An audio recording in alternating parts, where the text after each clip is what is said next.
Hello everybody, I am Cafriel, and this is Vantage Master Online. This is the last episode of this LP. It's been a long time since I started this, and I think I've gotten much better at LPing. And I'll do more of a follow-up at the end of the video, so please stick around for that. For now, we start this mission 11 a.m., bright. It's gonna get dark though before we get too far into it. Our enemy is Gid Kern, who is some kind of plot thing. I don't remember what class he is. I think it's like Beastman or something. He has a high-ish magic power. It's not super high, but it's higher than a lot of characters' magic powers. Decent speed, 5 move distance, so he does have that advantage. Relatively low defense stats compared to our character. They're pretty average overall. And decent physical attack, so he will be able to defend himself physically as well as magically. And we both have everything else unlocked. Equal max MP, let's get started.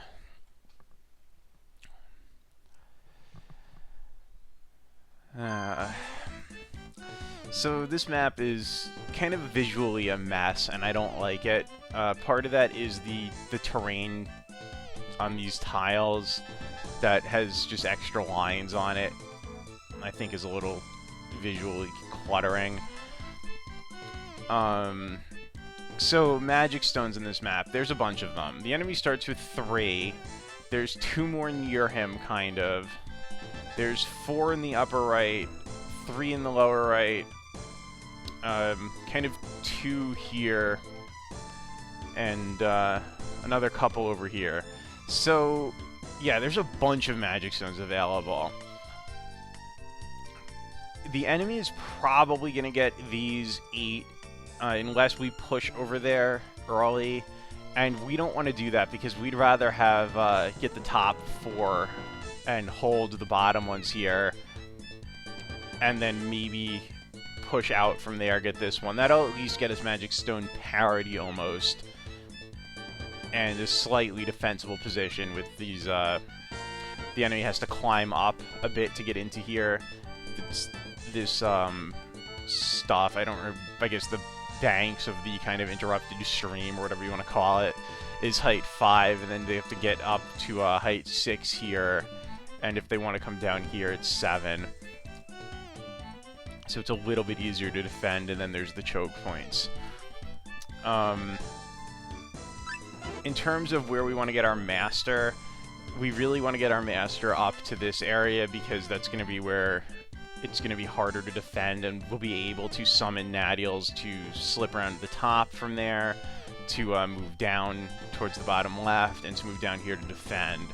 So my plan is to move my master around this way to summon... You know, actually, this guy has decent defense. I might be able to do something a little bit different with him and move out along the front and move up here and get up there much faster. And maybe hang out over there or something. That's a bit of a tough choice. So I'm going to try that, because I've never done it before. And the idea behind that is that despite the fact that the enemy has a height advantage here and will be able to shoot down, our master has high enough defensive stats that... There's no way he seems to get those to stay while moving the mouse. Has high enough defensive stats that he should be able to take a couple of hits. I just wonder if I can get this guy's class name. No, I can't. Oh well. He should be able to take a couple of hits getting over there if he has to, and summoning Nadials for that will really slow down the enemy master's magic stone collection. The problem I would face with that is then I have to get something down here that can get these magic stones. And one of them is in water, which means a pellet won't be able to get it. Far End Cell can get over there. So what I'm going to do is I'm going to move and summon a Far End Cell first. And it's going to take a really long time to get over there. I'm not going to have any magic stones early. So I'm going to have to kind of conserve MP a bit. And my second summon will be a Gwen Foss, and we'll see how that works out. Ragnarok's. Oh boy. So what I'll summon next is a Gwen Foss, which will be able to get down there, help out, and then swing to the lower left side.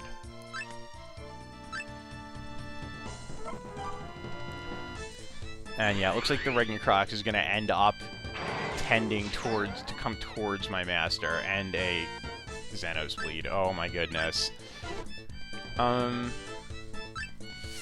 Well, I am going to, make him not want to come over here. Alright, let's see. If I go... Gonna have to use the sub-command menu here.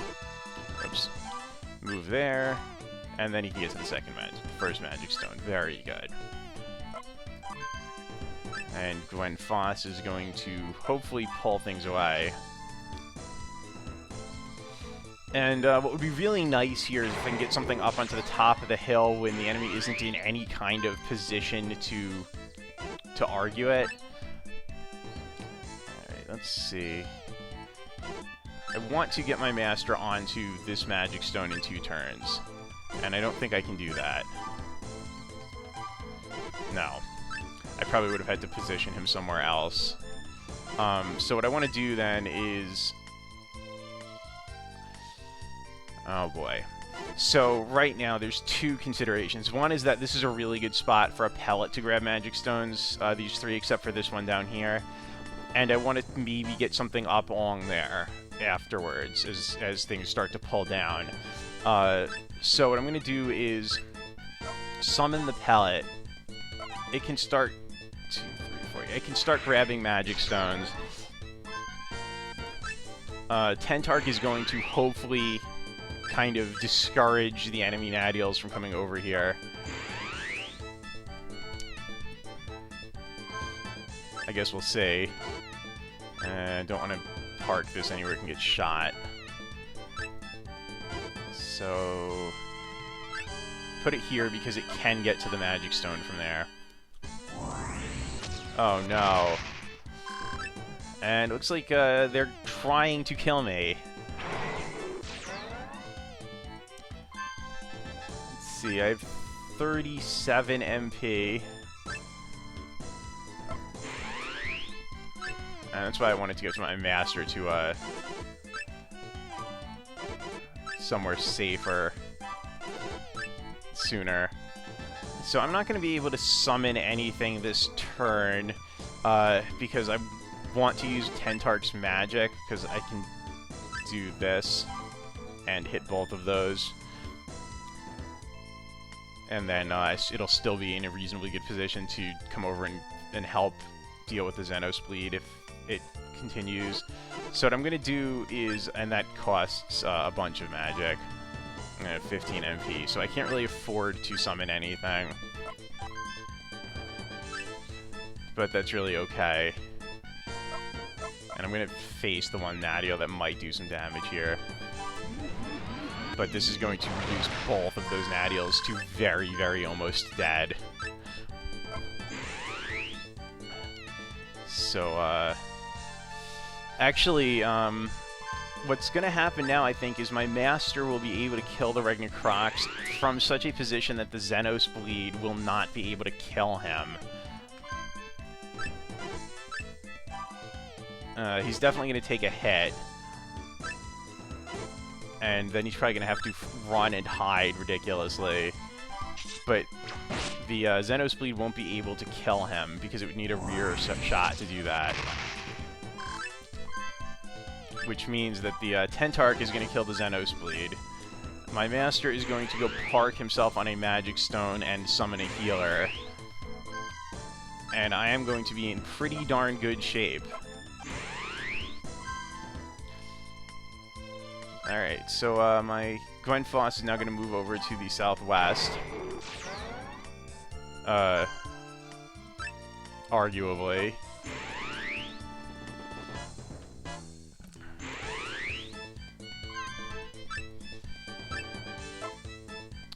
So just checking the times here. Yeah, Tentark will definitely kill that. So pick up this magic stone, get the Fifenol. because Fifenol can heal most efficiently. And he still has nothing that can threaten the Magic Stone my Tentark grabbed earlier. And moving range up. Tentark will be safe from the Bombado. Bombado summoned during the day. It's going to be night, I think, or twilight at the turn of the hour, if I remember correctly. But for the time being, it's not bad shape here. I'm assuming the Bombado is going to move up, yeah. So now I have two choices. I can either move my pellet down to interfere with the Bombado, or move my pellet up to steal Magic Stones. I'm going for the Magic Stones because my Master can actually medic if he has to. Oh god, 2 Bombados. That's something. Regnan Crocs, sure.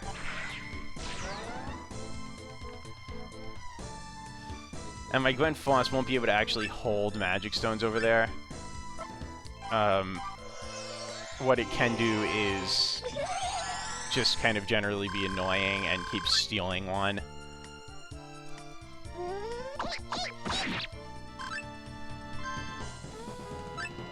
And I don't know if my far end cell here is going to be able to accomplish anything other than maybe slowing down the enemy advance a little bit.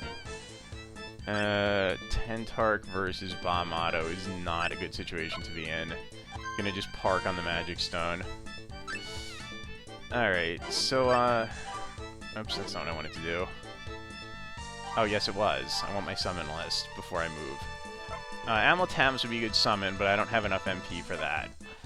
Courier Bell is an acceptable second choice.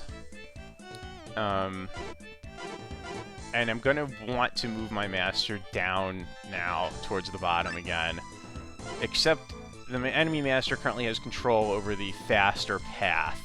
So what I'm probably going to do is send the Regnan Crocs down the short way. And move my... Oh, wait. I do not want my Master to get paralyzed. That would be really bad. So I'm going to actually summon another pellet. Effect range. Effect range. So yeah, okay. No. Let's go here. And summon another pellet. Meanwhile, this pellet is going to go steal those Magic Stones. And the enemy Master is not going to really be able to do anything about that.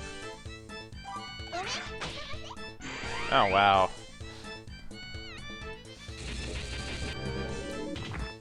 Yeah, my Master gets paralyzed, but, pellet's gonna go soonish, so it'll be fine. He'll be fine. And in the meantime, this this Bombado is toast.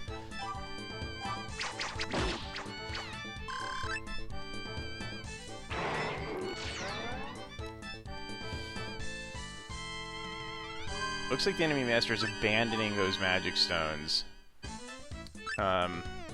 Which I'm perfectly okay with. Let's make sure that he can't reach my Tentark. Tentark is going to move down, and Tentark's main objective down there is going to be to keep the enemy Master from slipping back out.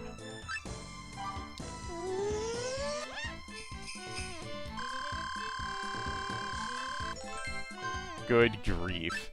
I wonder if Fifenol could do 3 damage to the Bombado. Probably not. It can't really do much else, though. So I guess it'll, you know, take a swing at it. And get some experience. Not much.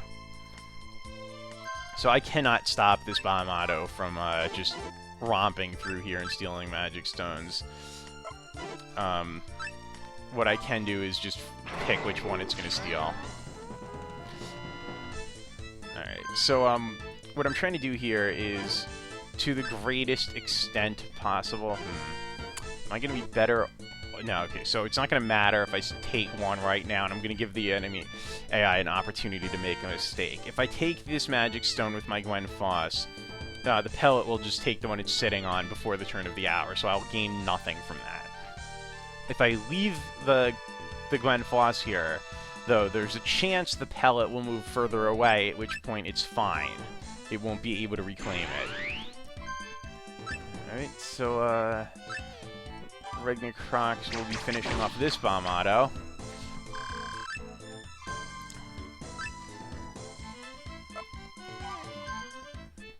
And it kind of looks like I'm trading positions with the enemy master here, but my position is better at the moment. Enemy has 2 fire nadials. He does have another bomb auto down there. So... oh boy. Alright, I'm going to summon a Xenospleed. What I really want is a Neptuno to do some ranged attacking in the water. But it's just not going to work out. Actually, I think it's faster to move the Tentark here than to move it up if I want to get it down there. Because there's just no way that the Neptuno would get there faster. I might summon a Tarbs into one of those lakes, though. Okay, the pellet's not going anywhere, so I might as well start just the Magic Stone swapping here. If I can get a second Nadial down there, that'll be really to my advantage. And the pellet can't get all of them as easily. Oh, look, a Tentark. That's just great. So, my Regna Crocs is going along the back because it's the only way I'm going to be able to keep that bomb auto from just destroying my far end cell and stealing all those Magic Stones and potentially even moving up to the upper right Magic Stones. And I really want to maintain my advantages here.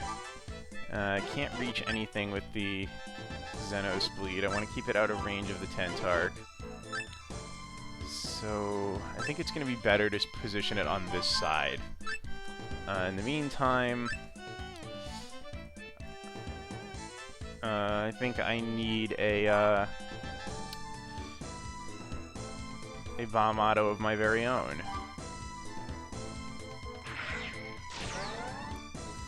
This mission really encourages using the most expensive Nadials and having a lot of them, even if you have low magic power, because there's just so many Magic Stones on the map. Pellet. Sure, a Pellet can move ahead a little. It's safe.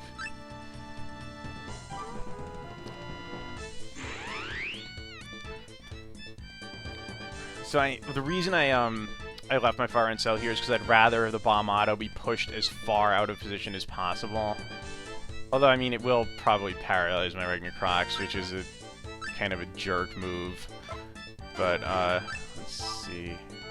Univievel cannot reach this Magic Stone yet, so that's safe.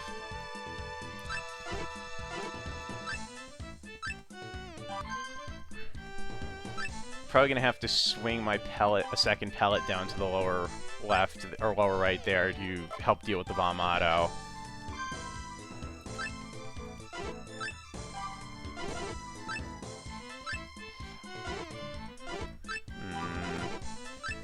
Park the Regna Crocs here.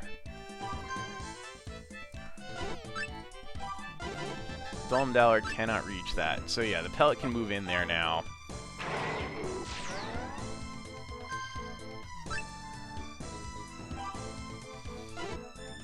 And let's see. I think I want to take a shot at the Fiffinol, but I want to do it from as close of a position as possible. Oh, I do not want to put it in Tentark range though. Effect range. This Tentark is going 5th. So what I can do is I can kill this Fiffinol because I'm going to get 2 attacks on it. But I want to make sure that I'm not leaving my Xenospleed open to the Tentark. I do want to position my Xenospleed here. Actually, I think I'll take the shot from a little further back. The position's almost as good, and it's definitely safe from the Tentark.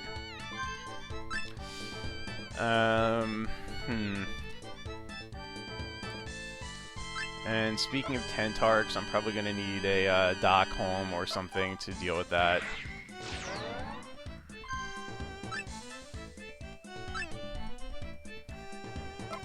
Alright, so I'm starting to get the enemy master pinned in, which is good. He does still have an escape route to the left, which I can't do much about. It's kind of unfortunate. I'm going to try to get something to cut him off. Unfortunately, my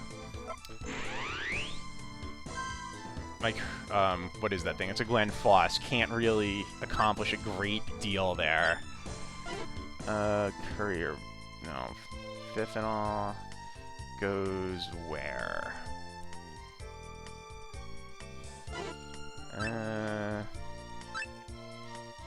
Here's fine.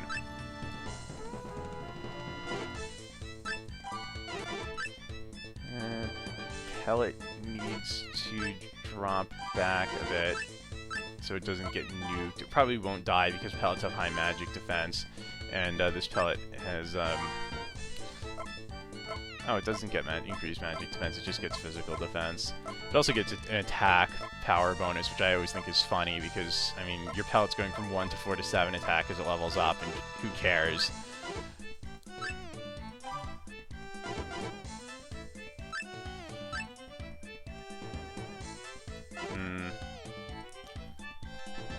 Oh well.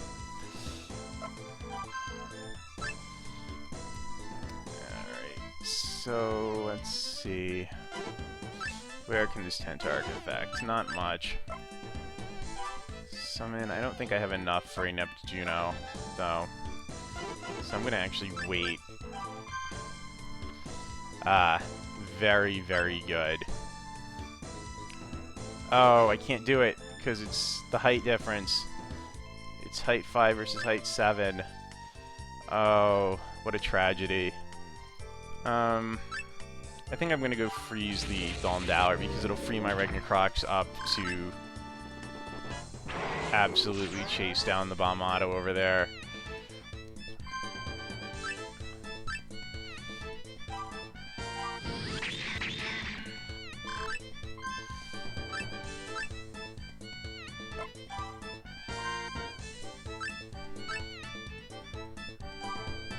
So I'm going to hit my own Dock Home with magic because it's not going to do much damage and it'll do much more damage to the enemy Tentarch. Let's see. So what I'm going to do is summon... What do I want to summon? I can't even summon a water type really over here. Actually, I could.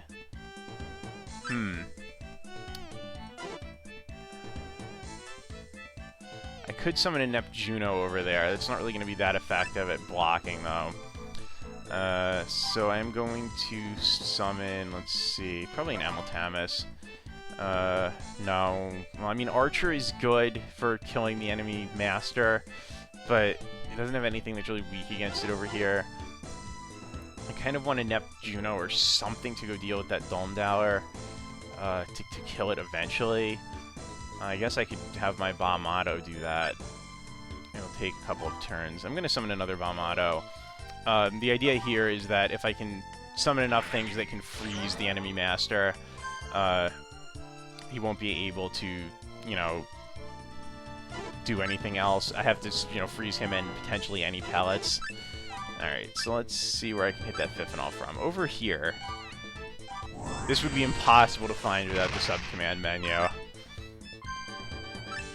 This pellet is slowly moving for the last Magic Stone up there. And let's see. No, pellet might as well go get the Magic Stone.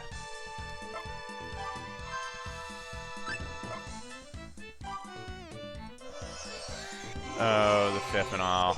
Oh, what a jerk. I could heal my Dock Home. No, I can't. I can't land anywhere next to it. Oh well. Let's move further up.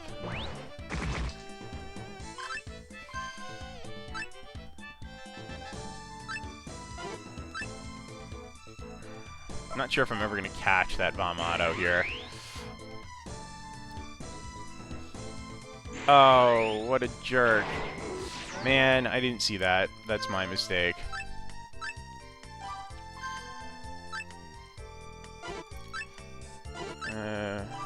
Yeah, so my Glenflies can hold out here for one attack.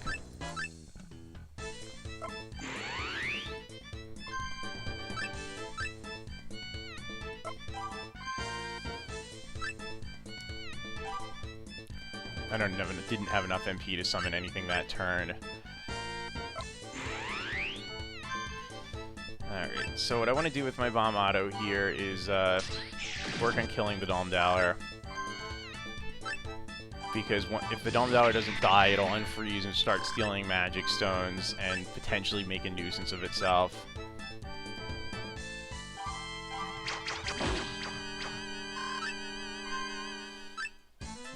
Fifenol has nothing to heal, so I'm going to keep the Fifenol with my Master, actually, on a better safe than sorry basis. Hoping I can do 1 damage here. I was hoping for 1 point of damage because it would have let me be sure that my Ragnar Crocs would have been able to kill it next turn. Alright, so the Fifenol's gotta die. That's really more important than killing the Amiltamus, because the Fifenol will keep the really annoying things alive. Gwenfoss now just needs to run away.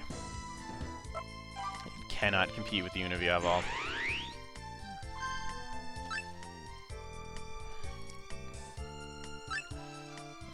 So I'm going to summon a Neptuno over here that can compete with the Univieval.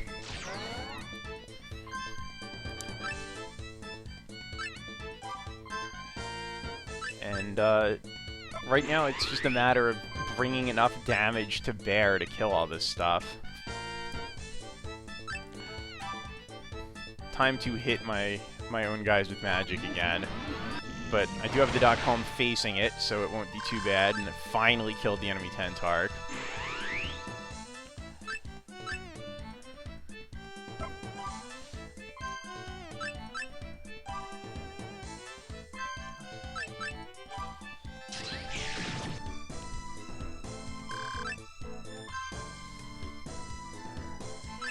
Now I really would like to heal the Dachshund. The Amiltamus is becoming a threat to it.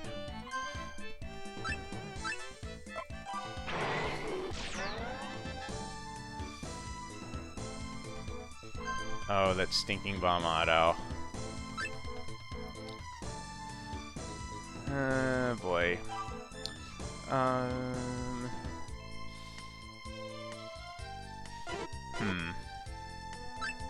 Flying Nadiels are becoming increasingly tempting just so they can get around over there, because there's a bit of a choke point. But I don't happen to have any Flying Nadiels that would be useful under the circumstances.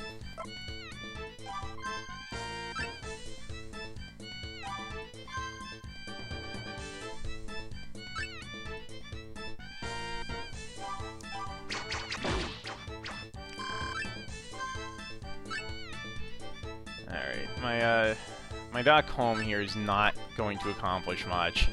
There's no Water Nadiels that it really needs to kill there.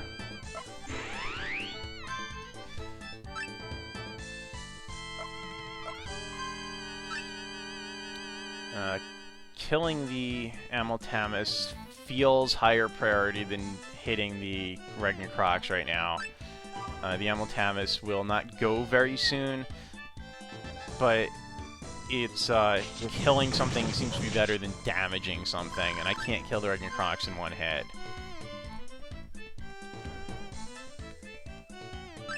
Alright, so time to waste MP and keep the pellet from running around doing stuff.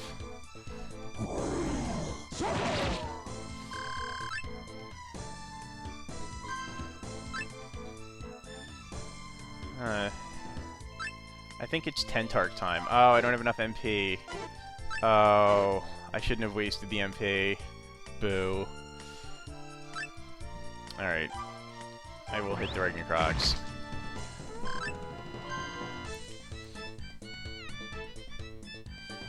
And could my Bomb Auto kill the enemy Bomb Auto? Yeah, probably, but again, I would rather bring the Force Sphere on the enemy Master.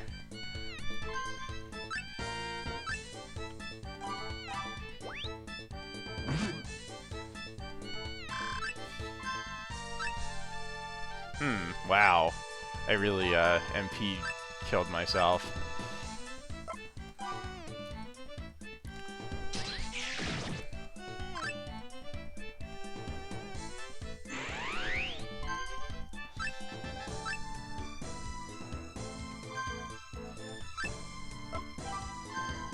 so many Nadials. It's just... It's hard to remember that you're going to have a lot of things demanding MP. I should probably actually get rid of some of them. Effect range, but I can't use magic because I still don't have enough MP. So I guess I'll just kill the pellet and get it out of the way.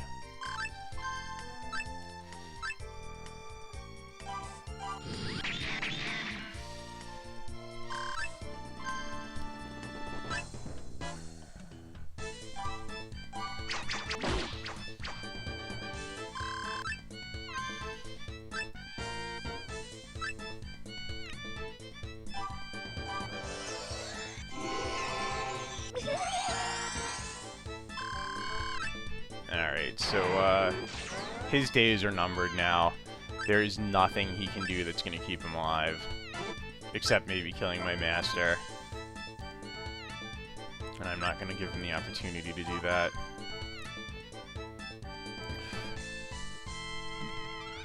I could freeze the Ragnarok there, but there just doesn't seem to be any point. I'd rather chase the enemy master down.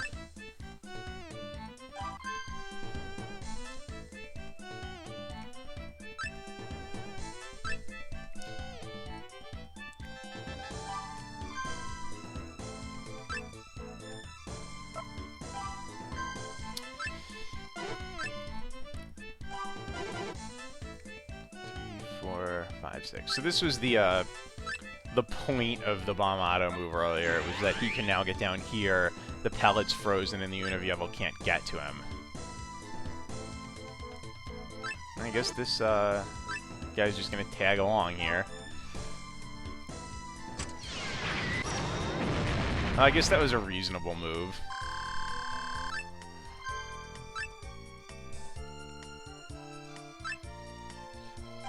And kill the Univievel.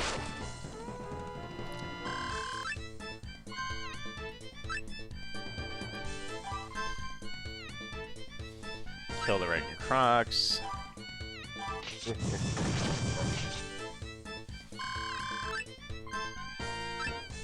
My master just kind of not going near the fight because I don't want to take any chances.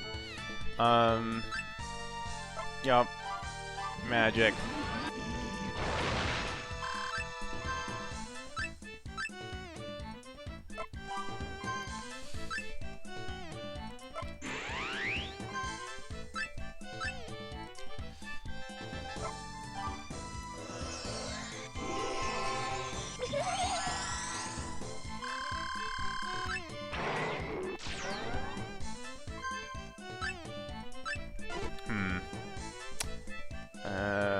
Bomb Auto moves forth. Yep.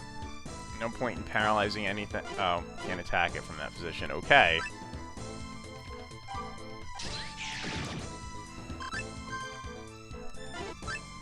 Can I get a line on the... No, of course not. I probably just blocked it with my Bomb Auto. Typical Capriel behavior.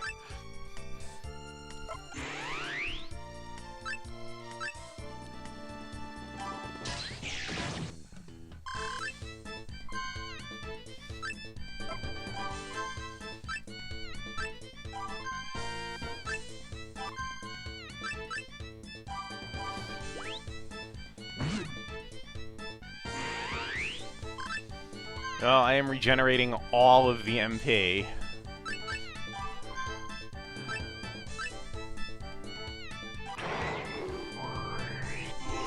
What's he gonna cast? Blast, really? That was a surprise.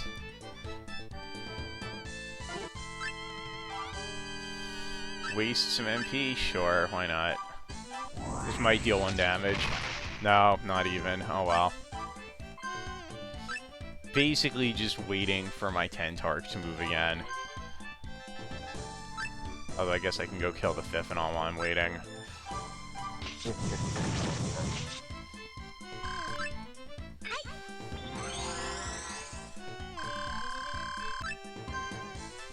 Tentarch goes 3rd. Okay.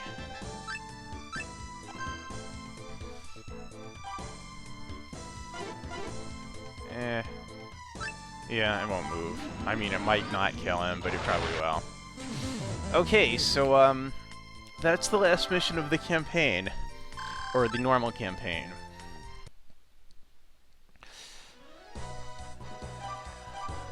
I'm wondering what my Nadial tendencies were.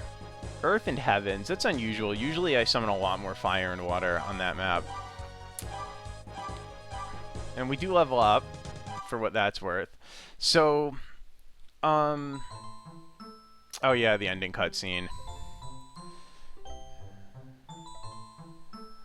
I've never actually seen the Adventures endings before.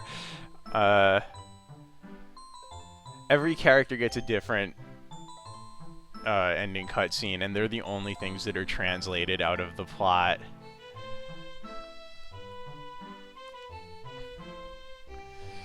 And the Adventurer is a character from another game. I don't know what it was, but I have the feeling that this is a reference to that game.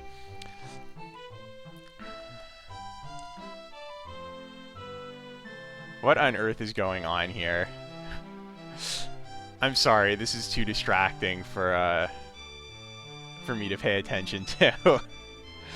I had some plans of what I was going to talk about, but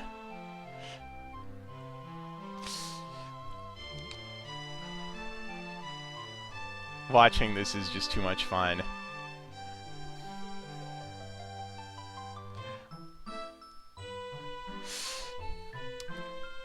So, gosh, I wish I knew what the Adventurer's story was here.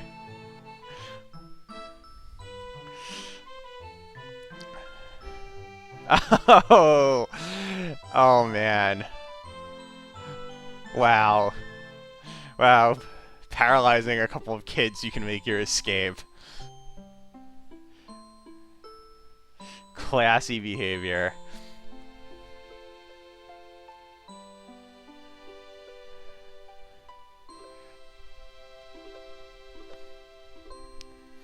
Alright, so what I was meaning to talk about is, as I mentioned in the last video, and in the comments, and I'm going to mention again in the comments, I will be taking requests for as long as I'm continuing to do LPs. So it's an open-ended, no duration.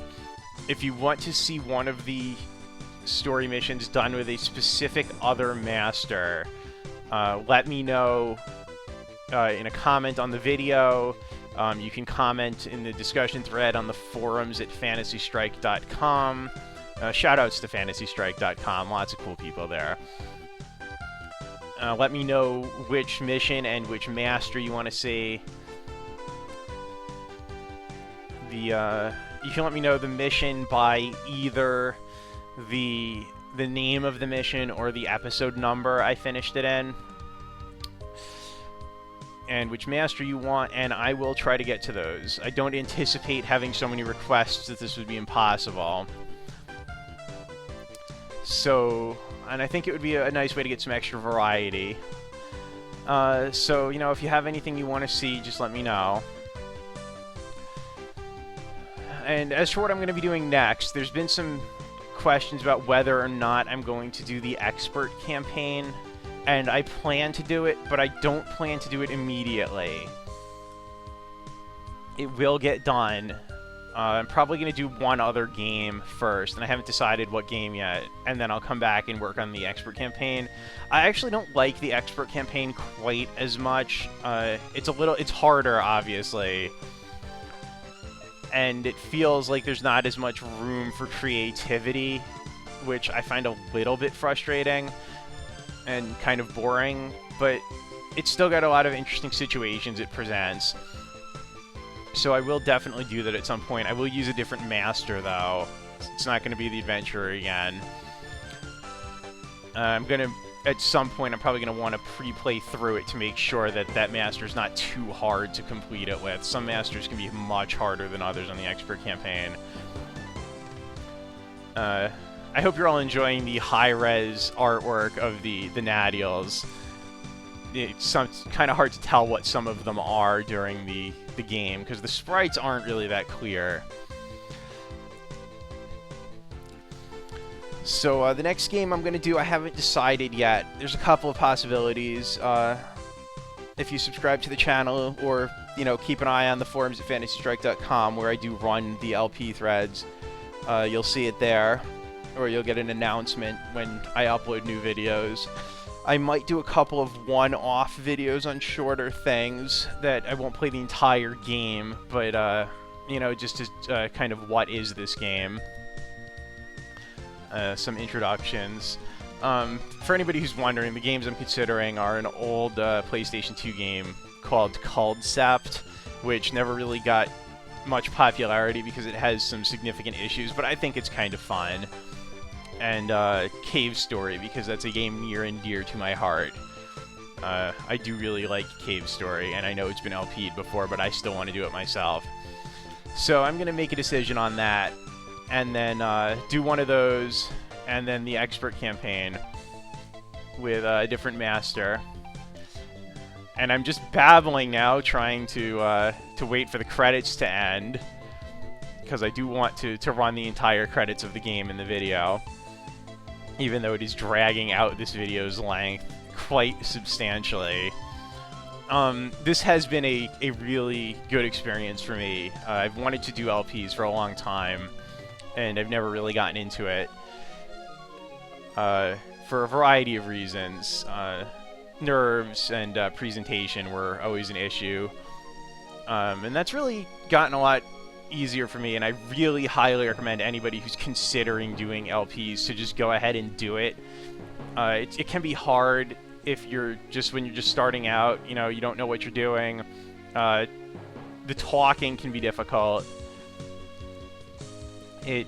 I started out recording in Audacity after the video had been recorded and doing post-commentary, and I was recording like a single sentence at a time and doing multiple takes on them until I got it right, or that I was satisfied. And then I switched to live commentary later because I couldn't I couldn't really keep doing the post-commentary because there was stuff I wanted to show off to talk about.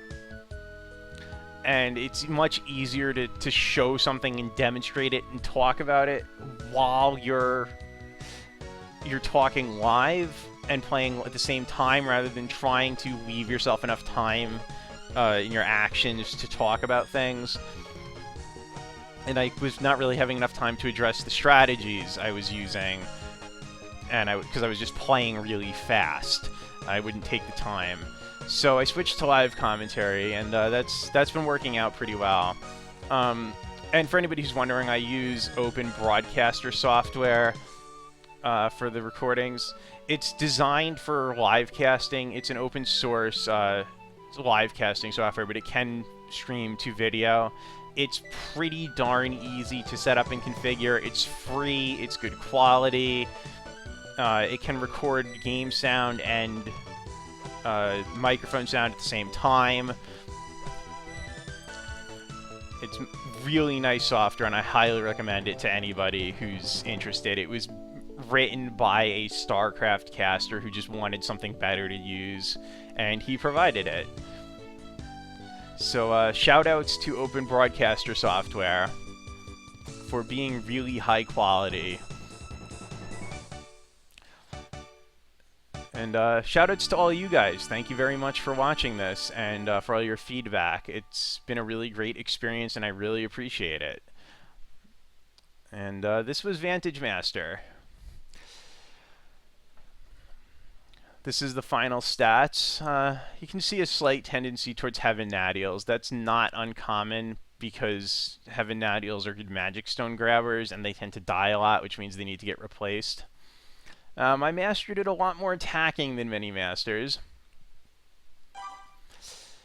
Oh, let's see. What were my most efficient Nadials? D-Alma was pretty efficient. Marme, I have a feeling the healers are just going to be real standouts here. Fifenol, yeah, well, not so much. Pellets are never very efficient because they don't get a lot of sat. Domdowler was surprisingly efficient. in terms of average stat, which is what I'm looking at, which means how much it got done per single one summon. Tarbs, very much so. I'm really surprised at how much mileage I got out of my Dialma, though. And obviously my most summoned stuff is Aetherian, Marme, Blex, and Gwenfoss, with Courier Bell a close second on the Heaven Nadials. And Gwenfoss, Courier Bell, Blex, Domedaler, Aetherian, nothing else really from Earth. Dockholm, I guess, is a little bit. And Marme are the real workhorses of the Nadials, so that's something a takeaway there. Didn't really do much with the magic. Never showed off Uptide and Downtide. I swear I had. That's kind of disappointing. Wow. I must have done that in one of the videos I lost, so I apologize for that, and I will be sure to do something demonstrating that in the expert campaign, even if it's just a short video. Alright, so that was Vantage Master Online scenario mode with the Adventurer. I'm Cafriel, and thank you very much for watching this LP